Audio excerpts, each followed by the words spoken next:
दोस्तों आज है 27 अक्टूबर 2025 और आज फिर मैं हाजिर हूँ आपके लिए दुनिया भर की बड़ी बड़ी खबरों के साथ। लेकिन इन खबरों को स्टार्ट करने से पहले इन खबरों की हेडलाइन में आपको बता देता हूँ कौन कौन सी बड़ी बड़ी खबरें हैं। नेतन्याहू ने साफ कह दिया कि कौन सी फौज गाजा में आएगी ये हम तय करेंगे। इसके बाद एक और खबर आ रही है दोस्तों, क्या पाकिस्तान ने वाकई सलमान खान को, जो बॉलीवुड के एक्टर हैं, उनको टेरर वॉच लिस्ट में डाल दिया, अपनी टेररिस्ट बता दिया है। इसके बाद एक और खबर है, इस हफ्ते सीरियन प्रेसिडेंट सऊदी अरब के रियाद इन्वेस्टमेंट कॉन्फ्रेंस में शामिल होने जा रहे हैं। एक और खबर आ रही है दोस्तों, इसके बाद पाकिस्तान की फौज जाएगी गाजा। इसके बाद एक और खबर है दोस्तों, इसराइल और डोनाल्ड ट्रंप ने कहा 48 घंटे में बॉडी अगर वापस नहीं की गई, डेड बॉडी वापस नहीं गई जो हमास के कब्जे में बंधक थे उनकी, तो हम लेंगे इस पर एक्शन। एक और खबर है इसके बाद दोस्तों, इसराइल ने आखिरकार रेड क्रॉस और इजिप्ट की टीमों को गाजा में जाने की इजाज़त दे ही दी। तो ये कुछ 5-7 बड़ी बड़ी खबरें हैं जो एक करके इन सारी खबरों को मैं आपके सामने रखूंगा। लेकिन स्टार्ट करने से पहले अगर आपने अभी तक हमारे चैनल को सब्सक्राइब नहीं किया है तो चैनल को सब्सक्राइब करके जुड़ जाएं हमारे साथ। हाय दोस्तों, मैं हूं आपका दोस्त शहाबुद्दीन और आप देखना शुरू कर चुके हैं हमारा अपना चैनल शाबू टीवी शो, जहां हम आपको देते हैं दुनिया भर की सच्ची पक्की और बड़ी खबरें।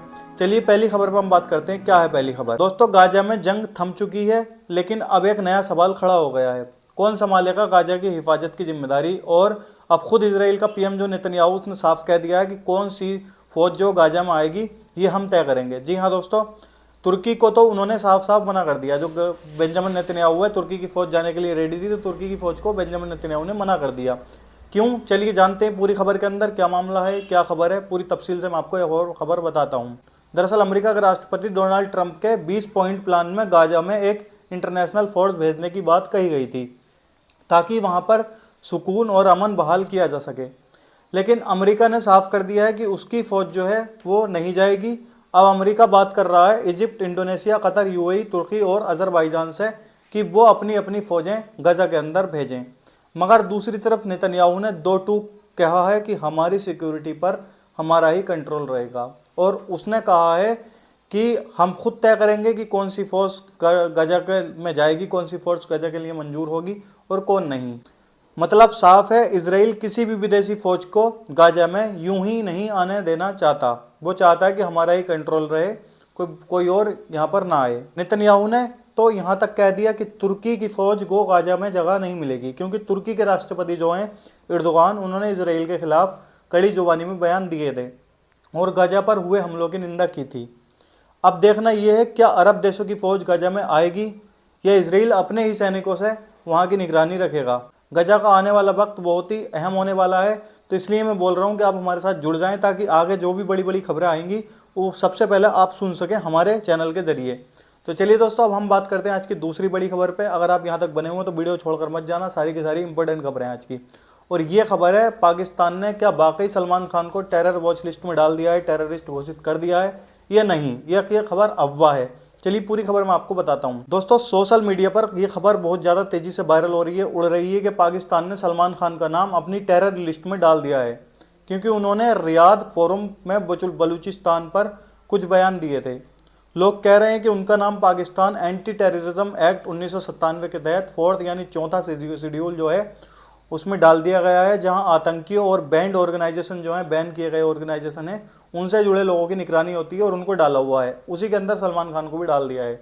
लेकिन दोस्तों हकीकत कुछ और है, ना पाकिस्तान की सरकार की तरफ से और कोई ऑफिशियल नोटिस आया है और ना ही किसी बलूचिस्तान गैजेट में ऐसा नाम छापा है। मतलब ये खबर सिर्फ सोशल मीडिया की अफवाह है, कोई ऑफिशियल प्रूफ मौजूद नहीं हुआ अभी तक कि सलमान खान को बागी में डाला है या नहीं डाला। तो ये खबर जो है छपी है इंडिया टुडे न्यूज़ में, जो मैंने आपको बताई। जैसे आप स्क्रीनशॉट देख सकते हैं, स्क्रीनशॉट लगा हुआ है साइड में, आप रोक कर पढ़ सकते हैं। ये पूरी की पूरी खबर इंडिया न्यूज़ टुडे जो है चैनल, उसमें छापी गई है।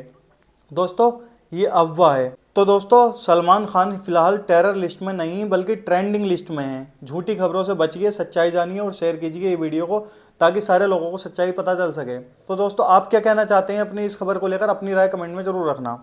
अब हम बढ़ते हैं आज की तीसरी और इम्पोर्टेंट खबर पर, और ये भी काफ़ी बड़ी खबर है, इंपॉर्टेंट खबर है।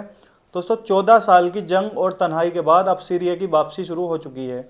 इस हफ्ते सीरियन प्रेसिडेंट अहमद अल शरा सऊदी अरब के रियाद इन्वेस्टमेंट कॉन्फ्रेंस में शामिल होने जा रहे हैं, और ये कोई मामूली बात नहीं है उनके लिए, क्योंकि ये वही मंच है जहां दुनिया की सबसे बड़ी तिजारती और सियासती ताकतें जुटती हैं, एक ठिकाने पर आती हैं और वहाँ पर बातचीत करते हैं। रिपोर्ट के मुताबिक शारा मंगलवार यानी मंगल को फ्यूचर इन्वेस्टमेंट इनिशिएटिव कॉन्फ्रेंस में खिताब करेंगे और ये वही कॉन्फ्रेंस है जहाँ दुनिया के अरबों डॉलर के इन्वेस्टमेंट प्रोजेक्ट तय होते हैं। और अब सीरिया के नए हुक्मरान शारा वहाँ पहुँच रहे हैं, यानी सीरिया फिर से दुनिया के नक्शे पर अपनी जगह बना रहा है। याद रहे, शारा ने सिर्फ 10 महीने पहले बशर अल असद से सत्ता संभाली ली थी और तब से वो लगातार मुल्कों के दौरे पर हैं, कुछ ना कुछ कर रहे हैं, कभी रसिया, कभी यूएई और कभी सऊदी अरबिया। उनका मकसद साफ है, सीरिया को दोबारा दुनिया के साथ जोड़ना। इस सफ़र में सऊदी अरबिया का बहुत बड़ा अहम रोल रहा है। मई में क्राउन प्रिंस मोहम्मद बिन सलमान, शारा और यूएस प्रेसिडेंट डोनाल्ड ट्रंप के बीच हुई मुलाकात में ट्रंप ने कहा था कि अमेरिका अब सीरिया पर लगे सारे बैन जो हैं, सैंक्शन जो हैं, वो हटाने के लिए तैयार है, हटा देगा। मतलब अब दुनिया फिर से सीरिया में अमन और इन्वेस्टमेंट की बातें कर रही है। सोचिए, जिस मुल्क को 14 साल लग गए, जंग, बर्बादी और तन्हाई ने उनको तोड़ कर रख दिया, अब वही मुल्क रियाद के मंच पर खड़ा होकर दुनिया से कहेगा हम वापस आ गए हैं। शारा का ये दौरा सीरिया के लिए नए दौर की शुरुआत माना जा रहा है। अब देखना ये होगा दोस्तों कि वाकई मिडिल ईस्ट में एक नया चैप्टर शुरू होने जा रहा है। आपकी क्या राय है इस खबर को लेकर? अपनी राय कमेंट में जरूर लिखना, कमेंट करना ना भूलना। चलिए दोस्तों, अब हम बात करते हैं आज की चौथी बड़ी खबर की तरफ और ये भी काफ़ी इंपॉर्टेंट खबर है। अगर आप यहाँ तक बने हुए हैं तो वीडियो छोड़कर मत जाना, क्योंकि ये खबर भी आपके लिए सुनना बेहद ही ज़रूरी है। दोस्तों, गजा की जंग को ख़त्म हुए कुछ ही महीने हुए हैं अभी, और लगभग 2 साल तक ये जंग चली थी, लेकिन अब नई खबर सबको हैरान कर रही है। रिपोर्ट्स के मुताबिक पाकिस्तान की फौज भी उस इंटरनेशनल फोर्स में शामिल हो सकती है जो गाजा को स्थिर यानी स्टेबलाइजर करने के लिए बनाई जा रही है। क्या वाकई पाकिस्तान के सैनिक गाजा में तैनात होंगे? चलिए जानते हैं पूरी खबर, ये क्या है मामला। दरअसल इजरायली मीडिया साइट वाईनाइट न्यूज़ के मुताबिक इसराइल की foreign affair and defence committee की एक बंद बैठक हुई या मीटिंग हुई, तो उसमें रक्षा अधिकारियों जो डिफेंस मिनिस्टर हैं उनके द्वारा बताया गया कि इंटरनेशनल स्टेबलाइजेशन फोर्स में पाकिस्तान, इंडोनेशिया और अजरबैजान के सैनिक शामिल होंगे। इंडोनेशिया ने पहले ही ऐलान किया है कि वो गाजा में अमन यानी पीस के लिए अपनी फौज भेजने के लिए तैयार है। उधर दूसरी तरफ अजरबैजान ने भी हामी भर दी है और अब सबसे बड़ा नाम है पाकिस्तान का। दोस्तों सोचिए, एक ऐसी फोर्स जहां मुस्लिम मुल्कों के सैनिक मिलकर गाजा को दोबारा से बसाने की कोशिश करेंगे, वो भी इजराइल की निगरानी में। ये वाकई नहीं एक हिस्टोरिक मूव माना जा रहा है, लेकिन सवाल ये भी उठता है क्या पाकिस्तान और इजराइल एक ही मिशन पर साथ काम कर सकते हैं? क्योंकि दोनों के ताल्लुकात, रिलेशन जो थे आज तक ऑफिशियली नॉर्मल नहीं हुए, ठीक नहीं हुए। अगर ये प्लान कामयाब होता है तो ये मिडिल ईस्ट के सियासत का सबसे बड़ा मोड़ साबित होगा, जहाँ कभी दुश्मन रहे मुल्क अब अमन के लिए, स्टेबिलिटी के लिए एकजुट नजर आएंगे।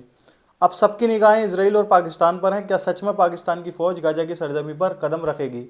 आपका क्या मानना है दोस्तों इस खबर को लेकर? आप अपनी राय कमेंट में जरूर रखना, कमेंट करना ना भूलना।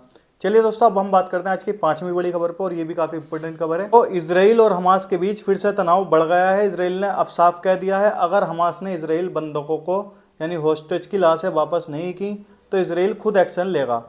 और बात यही खत्म नहीं होती है दोस्तों, खुद प्रेसिडेंट ट्रंप ने भी कहा है, 48 घंटे का अल्टीमेट दिया कि 48 घंटे के अंदर अंदर आपको बंधकों की लाशें वापस करनी होंगी। चलिए पूरी खबर मैं आपके सामने रखता हूँ, क्या मामला है ये। दरअसल जेरूसलम पोस्ट की रिपोर्ट के मुताबिक पिछले 5 दिनों में हमास ने उन इजरायली होस्टेज की बॉडीज वापस नहीं की जो 7 अक्टूबर 2023 के हमले में मारे गए थे। अब इजराइल ऑफिशियल का कहना है कि उनकी सब्र की हद खत्म हो रही है। एक सीनियर अफसर ने कहा, हम हमेशा इंतजार नहीं करेंगे, अगर कोई प्रगति नहीं तो हम दोबारा से कार्रवाई करेंगे। ट्रंप ने भी हमास को चेतावनी दी है, 48 घंटे में बॉडीज लौटाओ वरना इजराइल को फ्री हेड मिलेगा। दोस्तों मुझे नहीं लगता कि हमास के पास बॉडी होंगी, क्योंकि हमास के पास अगर बॉडी होती तो वो पहले ही दे चुका था, और काफ़ी सारी बॉडी हमास पहले दे चुका है। अगर होंगी तो वो बॉडियों का क्या करेगा, वो तो दे देगा बॉडी। तो मुझे नहीं लगता कि हमास के पास बॉडी है। हमास ऐसा पहले बोल भी चुका है कि हमने जितनी बॉडी हमारे पास थी हमने सारी वापस कर दी हैं। जो मलबे के नीचे या अज्ञात जगहों पर, जैसे मतलब जिन जगहों का पता नहीं है, अननोन जगहों पर दफन हो गई हैं, तो उनको कैसे निकालेंगे, हमास ने पहले बोल भी दिया था। साथ ही इजराइल सोर्स का कहना है कि हमास के पास बॉडीज हैं। इनका कहना यह है कि इनके पास हमास के पास बॉडीज हैं इजराइल वालों का, जिन्हें वो तुरंत लौटा सकता है। कुछ सब जमीन के अंदर दबे हैं या अज्ञात जगहों पर हैं, लेकिन ज़्यादातर वापस दिए जा चुके हैं अगर हमास चाहे तो। ये इजराइल के लोगों ने, इजराइल के जो मिनिस्टर हैं उन्होंने बोला है।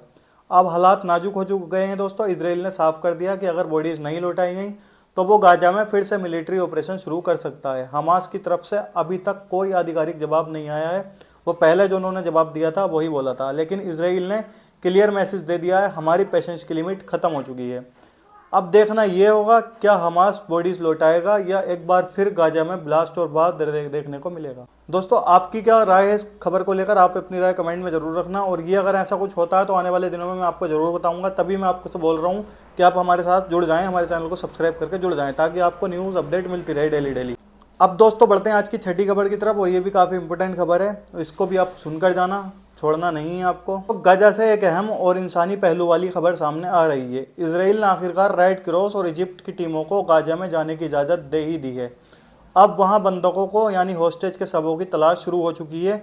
इजिप्ट के सैनिक वहां पर जा चुके हैं, इजिप्ट की टीमें वहां पर जा चुकी हैं और डेड बॉडी ढूंढने के लिए। इसराइली सरकार के प्रवक्ता के मुताबिक इन टीमों को येलो लाइन से आगे जाने की मंजूरी मिली है। वो इलाका जहां से इजरायली सेना पीछे हट चुकी है, अब इनको जो है अनुमति मिल गई है इजिप्ट को कि आप जा सकते हैं अंदर और बॉडी ढूंढ कर ला सकते हैं। रेड क्रॉस और इजिप्टियन रेस्क्यू टीम अब उस जगह पर काम कर रही है जहां माना जा रहा है कि कई हॉस्टेज की बॉडी दबी हुई हैं। ये कदम एक ह्यूमैनिटेरियन मूव यानी इंसानी कदम माना जा रहा, ताकि मारे गए लोगों के परिवारों को आखिरकार क्लोजर मिल सके। तो दोस्तों गाजा की जंग ने सैकड़ों परिवारों को तोड़ दिया है। अब इन टीमों की कोशिश उम्मीद और इंसानियत की एक छोटी सी किरण लेकर आई है। अब सबकी निगाहें इस मिशन पर हैं, क्या सभी बॉडीज मिल पाएंगी या अभी कुछ भी रहस्य बाकी रहेगा। तो दोस्तों आपका क्या मानना है इस खबर को लेकर, अपनी राय कमेंट में जरूर रखना। ये थी कुछ आज की बड़ी खबरें, 5-6 बड़ी खबरें मैंने आपको बताई जो आपके लिए सुनना बेहद ही जरूरी थी। अगर आपको वीडियो पसंद आया तो चैनल को सब्सक्राइब करना, जुड़ जाना हमारे साथ। हम आपको मिलेंगे अगले वीडियो में ऐसे ही एक और बड़ी खबरों के साथ। तब तक अपना ख्याल रखिए।